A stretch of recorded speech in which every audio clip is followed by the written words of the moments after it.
Channel பார்க்குற அனைவருக்கும் வணக்கம்மா. இதில் பாருங்கம்மா, இது வந்து பீர்க்கங்காய். இது பாருங்க, தோட்டத்தில் காய்க்குது. எங்கள் தோட்டத்தில் இல்லை, பக்கத்து வீட்டு தோட்டத்தில் காய்க்குது. அது வந்து வாங்கிட்டு வந்தேம்மா நான். இதை வந்து பாருங்கள், இந்த பீர்க்கங்காயை நம்ம என்ன பண்ணலான்னா, பித்தத்துக்கெல்லாம் ரொம்ப நல்லது. வெயிட்லாம் வெயிட் லாஸ்லாம் குறைக்கிறாங்க பார்த்தீங்களா, அதுக்கெல்லாம் ரொம்ப நல்லது இது. இதை வந்து என்ன பண்ணலான்னா பாருங்கள், பீர்க்கங்காய் உள்ளே இருக்கிறத நம்ம கூட்டு பண்ணலாம். இந்த தோலை வந்து தொகையில் பண்ணலாம். அது எப்படின்றத நான் வந்து உங்களுக்கு பார்த்துக்கங்க. இது சொரக்காய் இல்லையா, இதை நான் கட் பண்ணி இதை வந்து சீவி அதை நான் வந்து உங்களுக்கு அந்த தோலை எடுத்து இதை கத்தியால் வச்சு இதை மேலே அப்படியே சீவிடணுமா. இந்த தோலை உள்ளே இருக்கிற சதையை நம்ம கூட்டு பண்ணிடுறோம். அதுக்கடுத்து இந்த தோலை வந்து தொகையில் பண்ணணும். அதை நான் எடுத்து போடுறேன். நீங்கள் கண்டிப்பாக இந்த மாதிரி வந்து பீர்க்கங்காய் வாங்கினீங்கன்னா ரெண்டு உள்ளே இருக்கிற பொருளும் நமக்கு யூஸ் ஆகும், வெளியே இருக்கிற பொருளும் யூஸ் ஆகும். இந்த தோல் வந்து அவ்வளோ நல்லது பித்தத்துக்கு. நம்ம பித்தமாக இருக்குது பார்த்தீங்களா, டீலாம் குடிக்கிறாங்க பித்தம்ன்றாங்கல்ல, அதுக்கு இதை வந்து நம்ம சீவி தொகையில் பண்ணி சாப்பிட்டோம்னா அந்த பித்த கலைக்கும். சரிங்களா, இது பார்த்தீங்கன்னா எங்கே பார்த்தாலும் வாங்குங்க, வாங்கி இதை சாப்பிடுங்க. ரொம்ப உடம்புக்கு ரொம்ப நல்லது. பாருங்க, குட்டி இதையும் வாங்கிட்டு வாங்க. சரிங்களா, அதனால் இந்த தோலை சீவிட்டு நான் உங்களுக்கு காட்டினேன். இன்றைக்கி இப்போ சீவிட்டு காட்டிட்டு இது பண்ணும்போது நான் உங்களுக்கு காட்டணும்.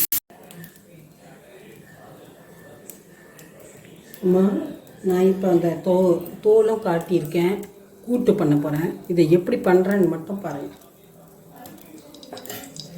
வெரி சிம்பிள்மா. இது ரொம்ப சிம்பிளாக பண்ணிடலாம். அதே சமயத்தில் நம்ம உடம்புக்கு நல்லது. ஒரு பொருளில் ரெண்டு நமக்கு யூஸ் ஆகுது. அது ரொம்ப முக்கியம். தோல் தொகையில் அரைச்சிக்கலாம், இதை இது பண்ணிக்கலாம். இதை பாருங்கள், இதை வந்து நம்ம பொரியல் இது வந்து பானலில் போட்டு இந்த வதக்கி அதை எடுத்து குக்கரில் போட்டு ஒரு விசில் வச்சு இறக்கிட்டால் முடிஞ்சு போச்சு. தாளிச்சிடணும். இதையும் நான் தாளிச்சிட்டேன் ஏற்கனவே. அவ்வளோதான், இதில் வேறு எதுவுமே கிடையாது. நீங்கள் ஆஃபீஸ் போகும்போது இதை எடுத்துகிட்டு போகிறதுக்கு ரொம்ப ஈஸியாக இருக்கும்னு வச்சுங்களேன்.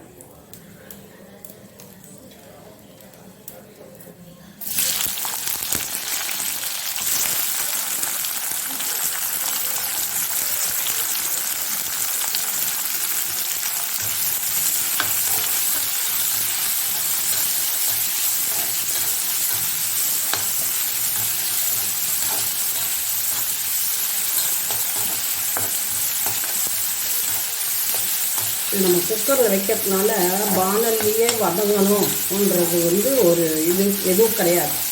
நம்ம அப்படியே கொட்டி கொஞ்சம் சிறுக வதக்கினாலுமே போதும். குக்கரில் வைக்கிறதுனால நல்லா மசிஞ்சிடும். சரிங்களா, இந்த வரும் இந்த பொரியலையும் கட் பண்ணிட்டு போட்டுக்கிறோம்.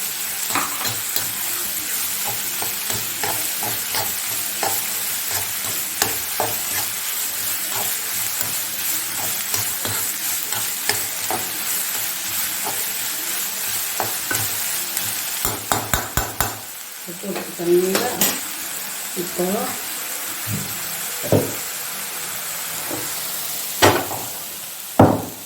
இந்த குக்கரில் தக்காளி இதெல்லாம் தள்ளிட்டேன். முடிஞ்சுதுங்களா?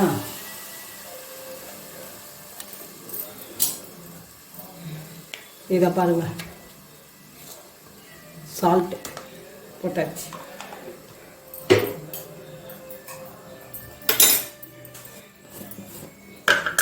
மிளகாத்தூள்மா, இதுக்கு நம்ம சாப்பாட்டுக்கு யூஸ் பண்ணுறதுனால மிளகாத்தூள். ஏன்னா கொஞ்சம் காரமாக இருந்தால்தான் நமக்கு சாப்பாட்டுக்கு கரெக்டாக இருக்கும். இல்லைன்னா காரம் இல்லைன்னா சப்புன்னு இருக்கும். அது சாப்பாட்டுக்கு நம்ம யூஸ் பண்ண முடியாது. ஏன்னா இட்லி தோசைன்னா ஓகேவாக இருக்கும். அவ்வளோதாம்மா. இதை மூடிட்டோன்னா 2 விசில் வந்ததுன்னா முடிஞ்சு போச்சு. இவ்வளோதான். எவ்வளோ சிம்பிளாக இருக்குது பாருங்கள். உங்களுக்கு ஆஃபீஸுக்கும் போகிறதுக்கும் வேலையும் மிச்சம், உங்களுக்கு கரெக்டாக இருக்கும். சரிங்களா, அதுக்காக தான் சொல்கிறேன். நீங்கள் இதே மாதிரி பண்ணி பாருங்கள்.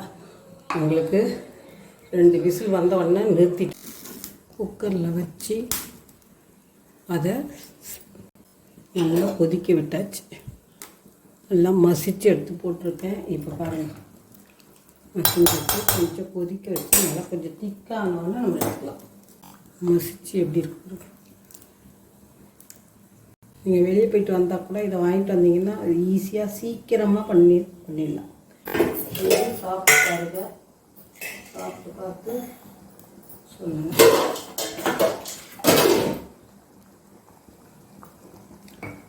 கொதிக்குது பாருங்கள்.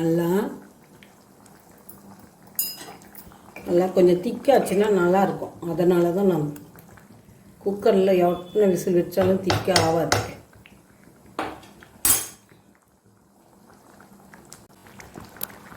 பாருங்க,